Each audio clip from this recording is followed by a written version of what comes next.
my guest for this email teardown is Des Brown. Des, can you please introduce yourself to us? Perfect. Perfect. And thank you for having me, Vicky. Um, yeah, so my name is Des. I hail from the southernmost tip of Africa, a small town called Struisbaai, which is just outside of Cape Town in the Western Cape. And yeah, I run two specific jobs. My day job is working as a commercial lead for a digital performance agency, so everything to do with digital leads and sales generation on one hand. And in the evenings, I'd love to say I'm Batman, but in the evenings I work in email and have worked in email for the last 10 or so years, if not longer, running what is called a Email Expert Africa, a small consultancy that is built around helping people send good emails. And the brainchild of what this has turned into is the Email Advice in Your Inbox newsletter, which I'll probably allude to later, but a community space for people to get to know one another in the email sphere, to learn a bit more about email from one another. And yeah, that's currently what I'm growing with the time I have spare. So yeah, I hope that's an adequate intro, Vicky. Yeah, and email's almost as cool as being Batman. Not quite, almost there. Can you then please explain a little bit about the email that you've chosen for us to kind of walk through today and how you came to be on their mailing list? The email that I've chosen, I've gone with a brand called Pit Viper. I'm sure many folks have heard about Pit Viper. They're a brand of sunglasses, if I can call it that. And they make a range of sports-oriented sunglasses made for skiing and snowboarding and all of those special things. So in sharing practices about email in the newsletter, I searched for a couple of unhinged emails, if I can call it that. And Pit Viper, one of their previous emails a year or two ago, popped up and said these guys are absolutely unhinged. And I was like, okay, I'm sold. I'm going to sign up because it was absolutely ridiculous but genius at the same time.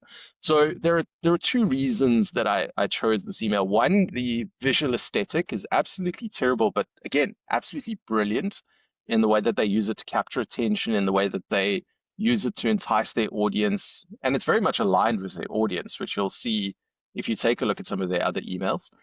But the second one is exactly that. It's creative and entertaining. There's so much bland email out there. There's so much, there's so much of the same, and this stands out. It's different. It's one of those that, again, it follows good and bad email practices, but at the same time, it's perfectly tailored to the audience. It's what the audience expects. It's their brand tone. It's their voice. It's come through really well. So yeah, that's the reason. It was one of those that I was like, you know what, people need more entertaining stuff. When you came to, you said to me, is this email a bit too unhinged for us to look at? And I looked at it, and then I was, at first, you look at it and you go, okay, yeah, it is a bit kind of out there. But then when I did go and dive into, their online kind of what they're doing on social media, what's their website like, it works really well, like you said, with it's their brand, it's their tone of voice, and they do their emails well with that brand tone of voice. So it's exactly what you just said. It's kind of the kind of email that their audience would expect. And actually, once you get Yeah. your head around it, it is really good fun. Yeah. Yeah, that's the thing. It's an acquired taste, I guess. You know, this is not a quintessential Nike or Patagonia email where everything is perfectly in place, Mm. everything is polished, everything is, the super well curated GIF. One of the examples that we were chatting through initially to choose which email is best to send, there's some phenomenal GIFs, and I'm a big fan of a GIF in an email. But this one was again, the entertainment factor beats everything. You can have the most beautiful emails, but if they're boring, people probably aren't going to take action. Here Yeah. you're entertaining, people are looking out for it and they're going, geez, what have you sent next? Let me go and take a look. So it's not about the email that's being sent now, it's about the next 10 they're going to send and what that's going to make you I guess it's cliched, but what it makes you feel, right? And if I'm trudging through the inbox and things are boring me, it's nice to have something that sparks a little bit of humor. So that's the predominantly why I chose it. And once you get that reputation of being a bit dull or a bit boring, I don't know about you, but I've got a whole I've got a couple of accounts that I just sign up to emails for, so I can kind of nosy on what people are doing. But once you open a few of someone's emails, if they're all the same, you quite quickly stop opening at all. So it's kind of like, yeah, if you've got that bit of kind of a hook or some humor that people are like, oh, I wonder what they're going to say this time, you're always going to be opening, and whether you buy or not. And again, these pit vipers, so they sell sunglasses. Is it predominantly just sunglasses or glasses? So you're not necessarily going to be buying them week in, week out, as but you'd still open the emails to kind of see what's going on. Yeah, it Yeah. keeps the brand top of mind, and it's a good lesson for us email senders because on one hand, and you said it yourself, you keep track of all these emails that are bland or boring, and people either notice or stop noticing, and that's what you don't want, right? So it's a tricky balance too because you don't want to change your email up every time. If you look at the CI and brand in a lot of these, they're all over the place at times. Yeah. But that's the brand. You know, most email senders are going to stick to a specific brand. But there's a good lesson in there in going, it's good to have consistency, but to also change things up. It's a tricky balance that I think most email senders will probably relate to, Yes. finding that mix. Yeah. And I want to go back to something you said as well. You said about best practices, and like they're pushing the boundaries of some best practices and things. And I think that's really, and it's really hard to do that. I always say, because I hate the term best practices, but I think you almost have to know them all before you can then start to Yeah, bend and break them.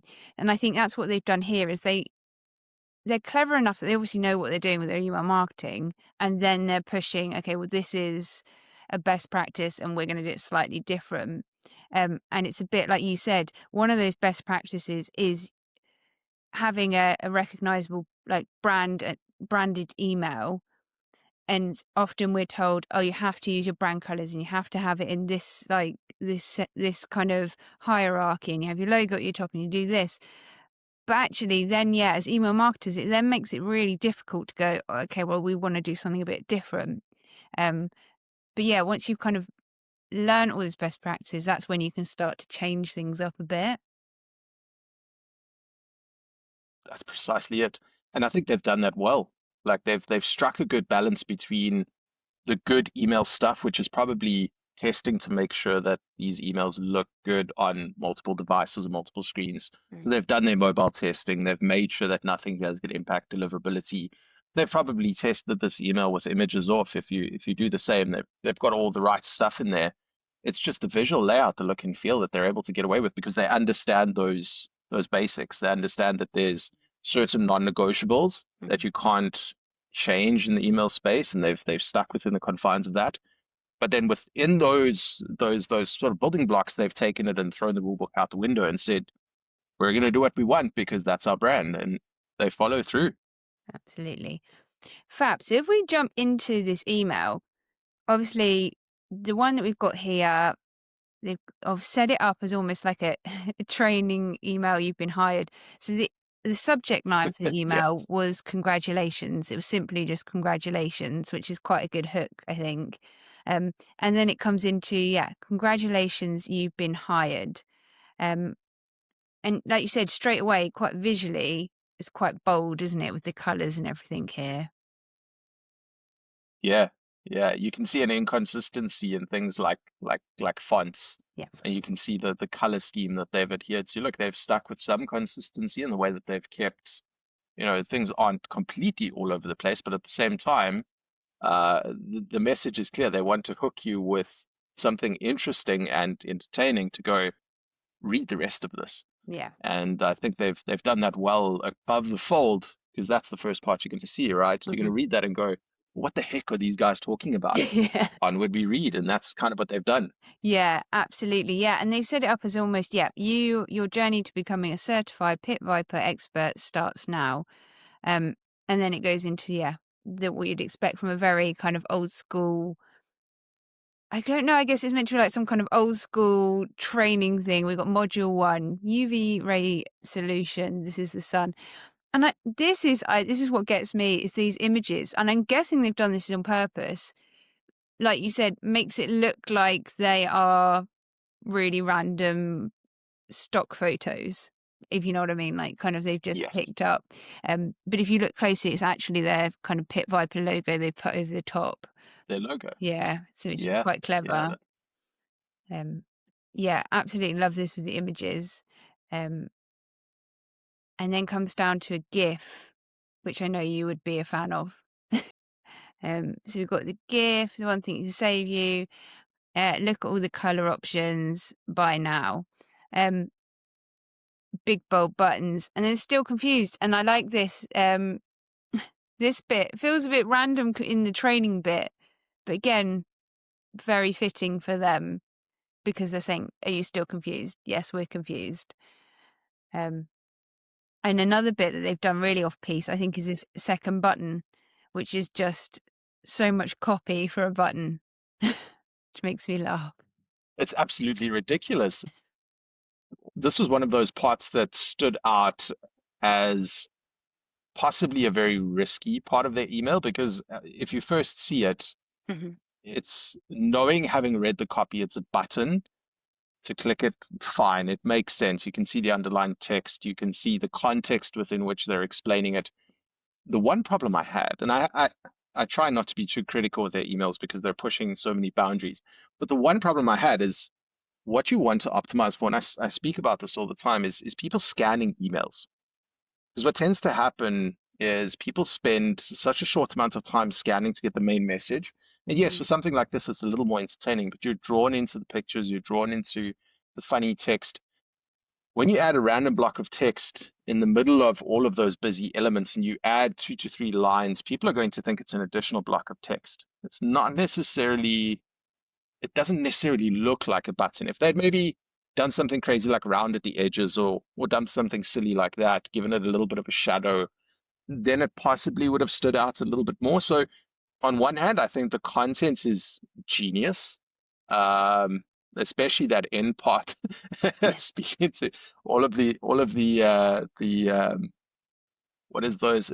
We call it Africa Burn here. There's a small one, Burning Man. It's sort of like an adage to that, but at the same time, it's really clever. I just think that they possibly could have executed that slightly differently to look more like a button, because now it just looks like part of the text. But I still think it like I say, a good balance between genius and unhinged. It does really well in that sense. I think you make a really good point, 'cause as you were speaking there, my thought was, you're right, in that the only reason I knew this was a button is because it looked like the one above. If that had been on its Yeah, own, I don't think I would have necessarily thought, oh, button. Yeah, so it's that fine line of, yeah, it's not 100% clear of that is a button that you press to go through to a link. Yeah, um, yeah. absolutely. If it had gone fund my sabbatical with an ellipsis at the end and then had a little bit of text below that to say, so I can go get an art residency to write poems, then I would have said yes, because then it's relatively short enough to look like the other button from a design perspective or from a reading perspective. But at the Mhm. same time, I guess if you've read this far, you're probably going to click it because it's part of that. I guess it's part of the strategy that they've got employed. So they've got their one call to action that looks really effective. Above that, this is a supporting one for people that are looking for more information. So it does, to their credit, it does have a good placement. But I just think from an execution perspective, might be slightly confusing. Yeah, absolutely. Um, and then there's obviously, we'll come down into the footer bit in a minute because it says stay tuned for further training next week. What is interesting is actually it's it's quite a short email if you take into account the amount of copy that's actually here. So they've been quite clever. The copy that's there is quite, like here saying, what's the training for? Shut up. Like it's quite in your face. It's quite short. It's quite to the point and relatively few images. I know we've got a few in there and a GIF. Um, but they've been quite precise with all of those things, I think. Yeah. Yeah, I think they've given a lot of thought to the way that they've gone about putting it together, as much as it looks very random and haphazard in the way that they've got the elements in here. I think there's a lot of thought and attention to it. And if you look at the Pit Viper website and you see the tone and the style that they use, and you see the way that they've got these almost early 2000s vibes to what they're doing on the email front, it's testament to what the website looks like. It looks like one of those that's the Y2K generation of mails and the Windows 95 vibe. So it definitely fits well. The image at the bottom, I think, is really interesting as well because it comes back to what we've been talking about of that very 90s feel. The image itself, but also the image within that whole old school Word setup, I think is. And then, Yes. like you said, these emails look like they've been slapdashed together a bit, but an image like this must take ages to create, to find all these elements to put it together. You can imagine the design effort that's gone into this, because if you jump into something like Canva as an example, Mm. try and find and I'll use my mouse here just to illustrate, but try and find a template for something like one of these old Paint screens. I don't Yeah, think Paint, and I haven't opened up Paint in years, but I don't think something like Microsoft Paint, for example, even looks like that. no, And they've also got like sneaky little elements. They're naughty, but you can see the sort of slide 69 over here. That's fully intentional and on brand. yeah, So they do a lot of this in their mails all the time to just push those boundaries a little bit without being too on the nose about it. mm, It's far more subtle. And you can also see the little like pixelated elements within the email. You can see the yeah, way that they've used, I mean, the calendar just to represent the returns section or the shipping. Um, you can see the little elements of like the numbering that they use.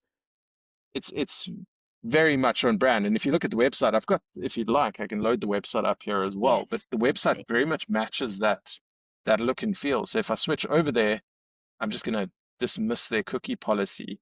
Um, but yes, you can see the website's very much got a lot of those sorts of elements to it. You can see the humor coming through and very clear what they're selling. I think the advantage here is that you know exactly what it is that they sell. And you can Yeah, jump into like this is fantastic. You can jump into different elements, but the website adheres to the structure in emails and vice versa. Like they've got very similar setups, even though they look different, and you can see the CI is way different to the email. You can still see it's technically the same CI. So it's it's yeah, it's a very clever way and approach. And there's a lot of those like their sign up form. This is fantastic. I mean, critical email failure imminent. It's very clever wording. And I love the bit at the top, and it goes like the slide 69. They've got the bit that says your mum at the top, which I think is hilarious of that section. But yeah, and then yeah, that humor, yeah, is all the way through. And even down to the little icons they've got here. They've like even those, yeah.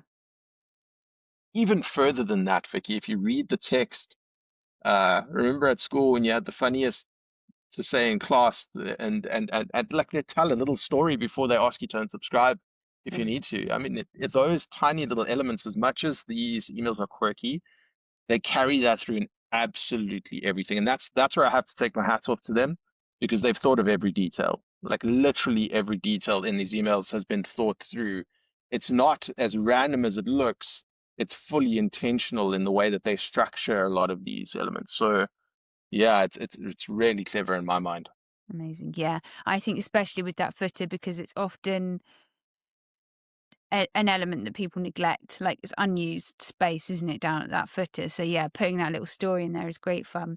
Um, yeah, I love this email. Thank you so much for bringing it to us. Do you think there's anything they could do to improve these emails, or do you think this is pretty spot on for their brand? I was hoping you wouldn't ask me that question.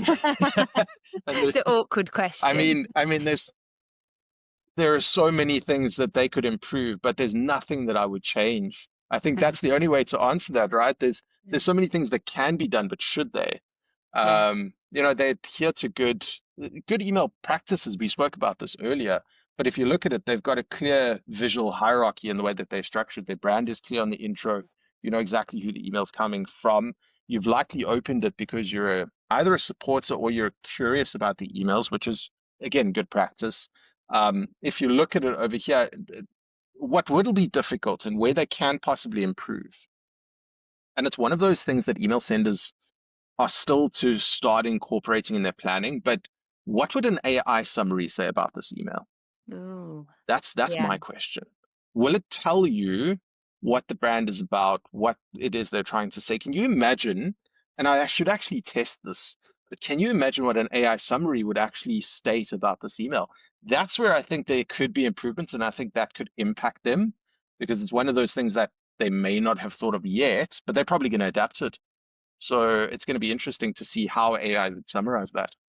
Yeah, because I wonder if it would almost have difficulty getting that sense of humor or satire, that subtlety of it, and whether they would then say, "Oh, Yeah, you're doing this wrong," but actually, like you say, some of it's intentionally wrong. Um, oh, I love that. Such a good point. Um, yes, thank you again, Des. I've loved this chat. And could you tell us where people can reach out and find you online and join your community? awesome. So if you are in the email space and you're looking to grow, meet other email senders, learn about good email, the email advice in your inbox newsletter is the place that I'd like you to go. So if you're watching this, head over to emailexpertafrica.com and you'll see the newsletter section over there. Alternatively, emailexpertafrica.beehive.com is where the email is hosted. And also very active on LinkedIn. So please reach out, say hi on LinkedIn. It's lonely. I was saying to Vicky, it's lonely in email space here in Africa and South Africa. So I'm looking for more email friends. Please reach out on LinkedIn and say hi. And yeah, I'm sharing stuff every second day about email and about the digital space and all things fun with a couple of memes and entertaining stuff thrown in between. So I'd love to connect with you there as well. Fabulous. I will share all the links in the show notes as well. Thank you so much, Des. I really appreciate your Awesome. time and for doing this with me today. Vicky, thank you. Appreciate your patience with it as well and for having me. It's been an absolute pleasure. I've been watching a couple of these and it's really nice to take part. So thank you again. Thank you, Des.